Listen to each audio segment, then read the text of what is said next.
Berlatar pada masa pemerintahan Borom Raja Tirat kedua, cerita diawali dengan narasi tentang perang besar di mana kerajaan bernama Ayutthaya memperluas wilayah kekuasaannya. Selama 7 bulan berperang, Ayutthaya berhasil merebut salah satu ibu kota yang dijuluki kota suci. กองทัพอยุธยาเข้ายึดครองนครแห่งเทพ 15 bulan setelah perang berakhir, kita akan diperkenalkan pada seorang anak jenderal perang bernama Tien. Ia saat ini tengah dikejar oleh sekelompok pasukan berkuda yang entah apa alasannya mengejar Tien untuk dihabisi. Dalam pelarian itu, Tien ditemani oleh seorang panglima yang diutus oleh jenderal ayahnya untuk melindungi Tien.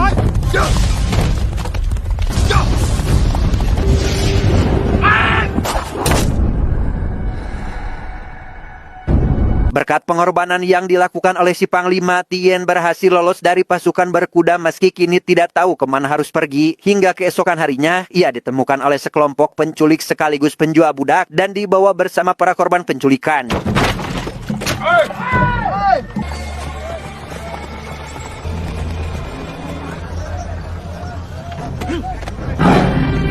Sesampainya di sebuah desa, lebih tepatnya pasar serba ada, Tien sempat melakukan perlawanan untuk melarikan diri, namun usahanya gagal akibat tenaganya tidak sebanding dengan orang dewasa. Yang di situ, ketua penculik yang bernama kita panggil saja Samsul pun memutuskan untuk tidak menjual Tien, tapi akan menjadikannya sebagai bahan tontonan dalam sebuah pertunjukan.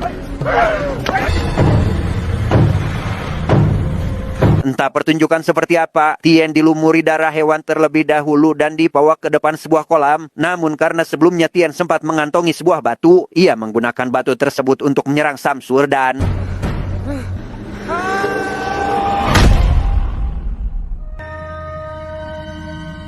Ya, setelah sempat melukai bagian wajah Samsul, Tien diceburkan ke dalam kolam yang ketinggian airnya hanya sekitar 40 cm. Meski ketinggian air tidak akan membuatnya tenggelam, bahaya yang sesungguhnya pun baru dirasakan oleh Tien ketika sebuah kurungan kayu dibuka, yang isi di dalamnya adalah seekor buaya lapar.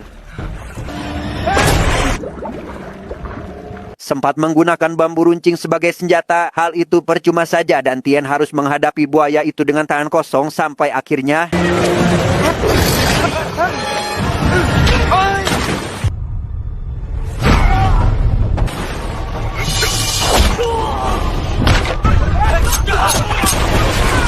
Dan ya, keributan pun seketika terjadi tatkala seorang pria bernama Cernang melakukan kerusuhan. Entah siapa dia dan pasukannya, namun yang pasti, apa yang dilakukannya adalah untuk menyelamatkan Tien.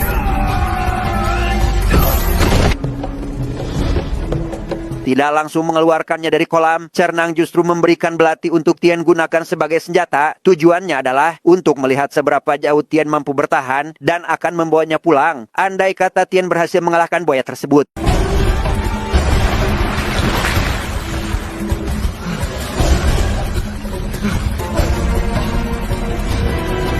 Singkat cerita, Tien pun dibawa pulang ke kampung halaman Cernang dan dipertemukan dengan seorang ahli supranatural bernama Cheng Fa. Meski tidak bisa melihat, mata batinnya tidak bisa diremehkan. Bahkan beliau langsung bisa merasakan jika Tien akan menjadi sosok petarung tangguh. Bahkan diramalkan dapat menguasai dunia karena takdirnya yang begitu kuat. มือของมันเมื่อได้จับอาวุธ Setelah mendengar ramalan itu, Cernang akhirnya memperkenalkan dirinya yang ternyata merupakan ketua bandit sekaligus pemimpin di desa ini. Alasannya membuat Tien, ia tertarik pada keberaniannya yang tidak pantang menyerah dan itu mengingatkannya pada seseorang. Tanpa memberitahu siapa orang yang dimaksud, Cernang menawari Tien untuk tinggal di desa ini jika ingin mempelajari ilmu bela diri. Sempat menolak, Tien seketika berubah pikiran setelah melihat warga giat dalam berlatih ilmu bela diri. Namun yang membuatnya sangat tertarik adalah di sana tidak hanya mempelajari cara bertarung menggunakan tangan kosong, tetapi juga senjata seperti katana, golok, dan senjata tajam lainnya.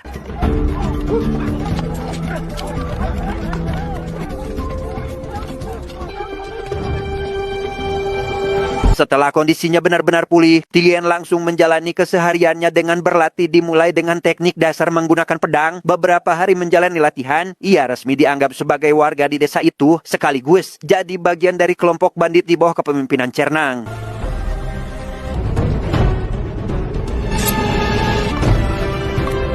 นับจากนี้เจ้าจงจำไว้เสมอว่าเจ้าเป็นคนของชุมชนผาปีกครุฑ 16 tahun kemudian, Tien terlihat sudah beranjak dewasa dan di usia sekarang ia telah menguasai beberapa aliran ilmu bela diri. Di waktu senggangnya, ia tidak mabar ML sampai mitik melainkan pergi ke hutan bermain dengan segerombolan gajah untuk menjinakkan sang ketua dari gerombolan gajah tersebut.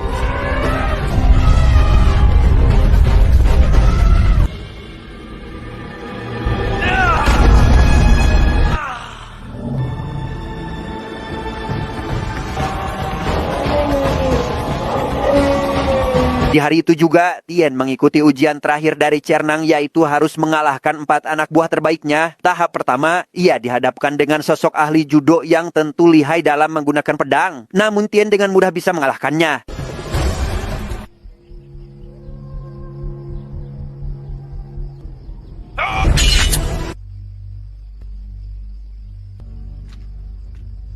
Pada tahap kedua, Tien menghadapi ahli bela diri yang memadukan ketahanan fisik sebagai gaya bertarungnya. Meski sekilas terlihat jauh lebih kuat, hal itu tentu saja tidak bisa dijadikan patokan apalagi untuk Tien karena tidak hanya menguasai satu bidang ilmu bela diri dan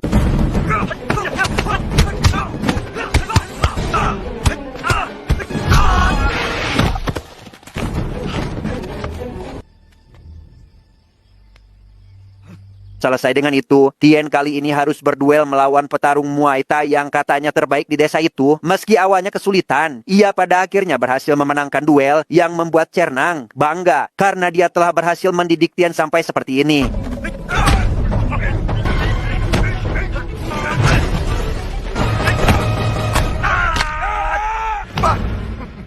Memasuki tahap terakhir ujian, Tien masuk sebuah gua yang bisa digunakan untuk menguji kekuatan sekaligus pikirannya. Di sana ia bertemu dengan seorang gelandangan yang sekaligus tanpa putus asa sampai membuat Tien menjadi iba kepadanya. Namun saat menawarkan bantuan terhadap gelandangan itu, tiba-tiba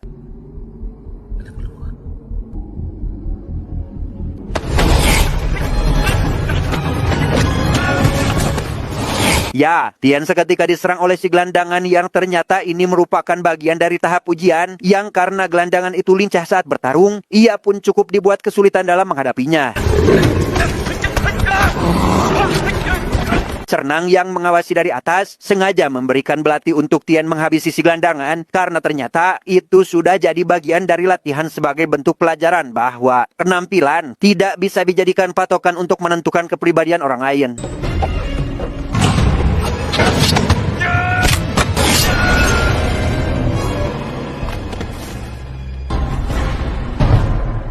Singkat cerita, Tien akhirnya dinyatakan lulus ujian dan langsung diangkat sebagai ketua bandit baru menggantikan Cernang. Di depan para warga, ia diberi belati sebagai bentuk simbolis, tanpa ada satupun warga yang menentang kebijakan tersebut. Sejak resmi menjadi ketua pasukan para bandit, Tien pun menjalankan aksi pertamanya dengan menargetkan reng-rengan yang membawa patung Buddha dan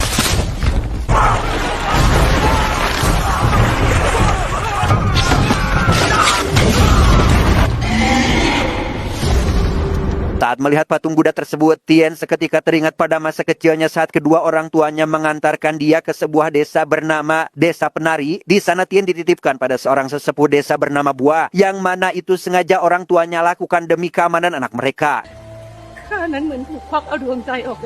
Sebelum pergi, orang tua Tien terutama sang ayah memberitahu Bua terlebih dahulu bahwa salah satu panglima kerajaan bernama Raja Sena telah melakukan pengkhianatan demi mengambil tahta panglima tertinggi. Sehingga dari sini diketahuilah alasan kenapa Tien sampai dititipkan kepada Bua, karena sang ayah selaku jenderal di kerajaan akan jadi incaran Raja Sena.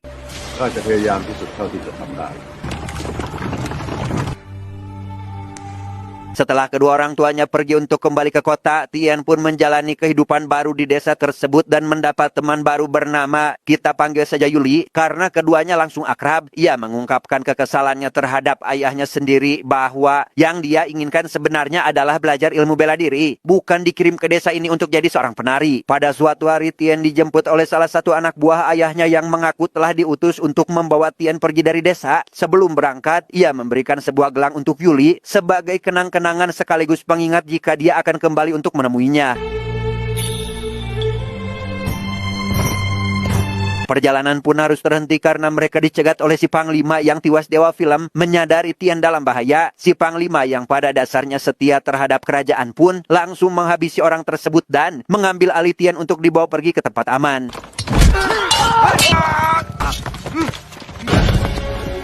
Berlokasi di sebuah desa yang kondisinya sangat kacau, di tempat itu Tien menyaksikan kedua orang tuanya dianiaya oleh Raja Sena dan pengikutnya. Dengan mata kepalanya sendiri, ia melihat detik-detik terakhir ibunya tewas disusul sang ayah yang juga dihabisi oleh seseorang yang mengenakan jubah hitam.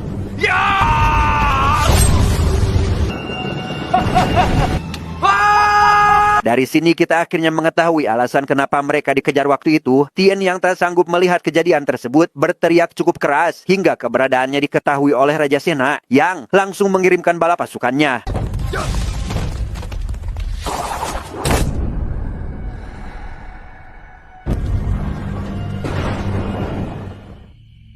Kembali ke masa sekarang, kita akan melihat Samsul dan beberapa anak buahnya yang ternyata masih hidup tetap menjalankan bisnis penjualan budak. Di depan banyak orang, ia menghajar salah seorang warga yang ingin mengeluarkan anaknya dari dalam kurungan sampai akhirnya terhenti saat ada seseorang melemparkan sebuah guci tepat ke wajah Samsul.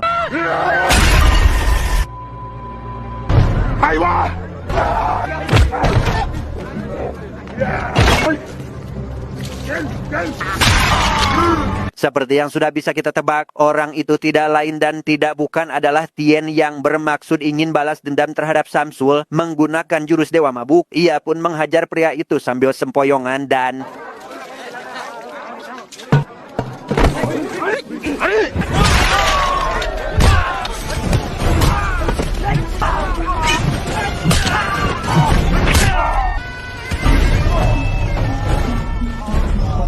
Beres dengan gelombang pertama, Tien harus menghadapi anak buah Samsul yang jumlahnya kali ini jauh lebih banyak. Masih dengan bermodal jurus sama yaitu Dewa Mabuk, ia pun berhasil mengalahkan mereka sampai salah satu di antaranya mengeluarkan sisa sarapan pagi.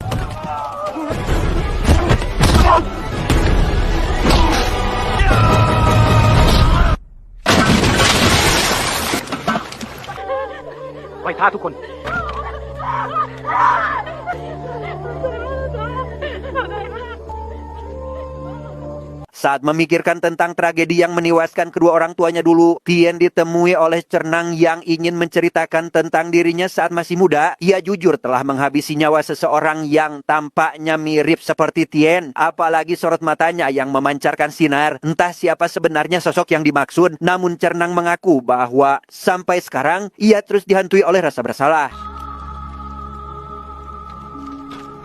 Singkat cerita, esok pagi pun Caang, tanpa melibatkan kelompok bandit, Tien pergi seorang diri menuju istana kerajaan untuk balas dendam atas kematian orang tuanya, yang mana di tempat itu, Raja Sena sedang mengadakan acara yang dianggap sebagai ritual suci untuk memberi penghormatan kepada dewa.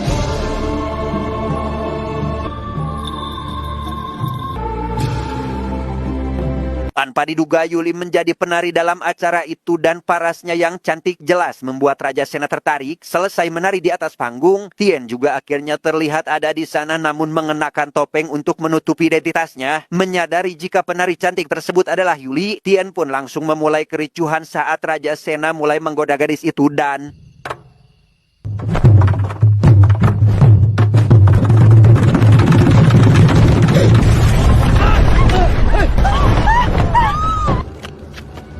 Ya, Tien pun membabi buta menghajar Raja Sena termasuk semua prajurit yang ada di sana. Entah ini sudah menjadi akhir bagi Raja Sena atau tidak, Tien memilih pergi karena menganggap misinya sudah selesai, meski sebenarnya ingin bertegur sapa dengan Yuli. Sepulangnya ke desa para bandit, Tien mendapati desa itu sekarang kosong seolah warga telah pergi meninggalkan tempat ini. Entah kemana semua orang, tak lama ia pun dihampiri oleh sosok berjubah hitam yang membuatnya teringat pada sosok yang dulu menghabisi ayahnya sehingga...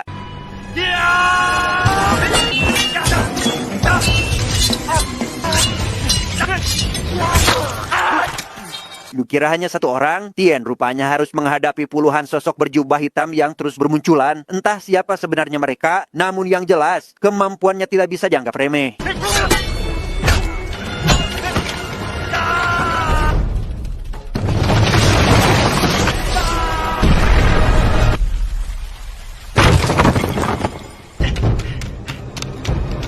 Ketegangan belum selesai di mana kali ini Tien mengincar sosok yang besar kemungkinan adalah ketua dari kelompok jubah hitam ini. Namun saat akan didekati, ia kembali dibuat kerepotan oleh para kroco tangguh tersebut.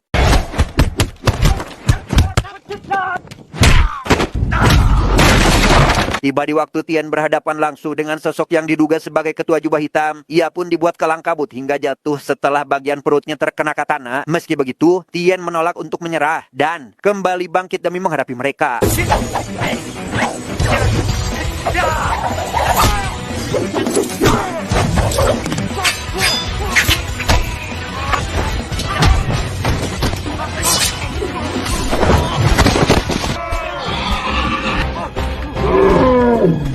Dengan memanfaatkan tubuh gajah sebagai tameng tempur, Tien berhasil menumbangkan sebagian dari kroco yang tersisa sampai akhirnya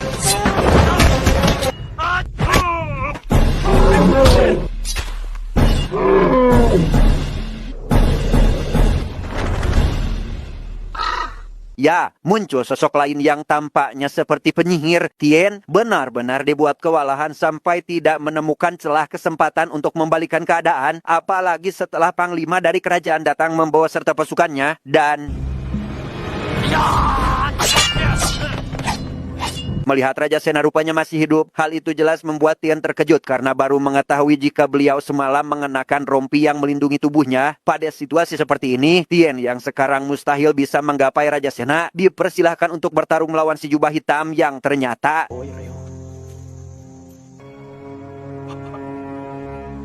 ya, si jubah hitam rupanya adalah Cenrang yang selama ini telah membesarkannya. Dengan fakta bahwa Cenrang merupakan pelaku atas kematian sang ayah, hal itu jelas membuat Tien merasa terpukul, begitu juga Cenrang yang baru menyadarinya. Dan kini mereka harus melakukan duel untuk menentukan nasib Tien karena Raja Sena berjanji akan melepaskannya jika berhasil memenangkan duel.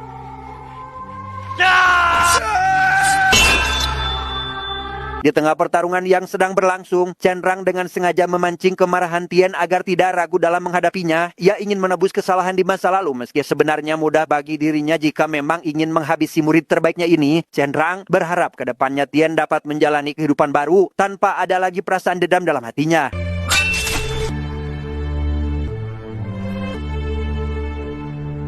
Malang bagi Cenrang, Raja Sena sedari awal ternyata tidak ada niatan untuk menepati janji dan kini meminta pasukannya untuk membawa Tien ke istana. Ia ingin bersenang-senang dengan cara membuat Tien menderita sebelum nantinya dihabisi. Tamat, ending yang sangat mengkagokkan.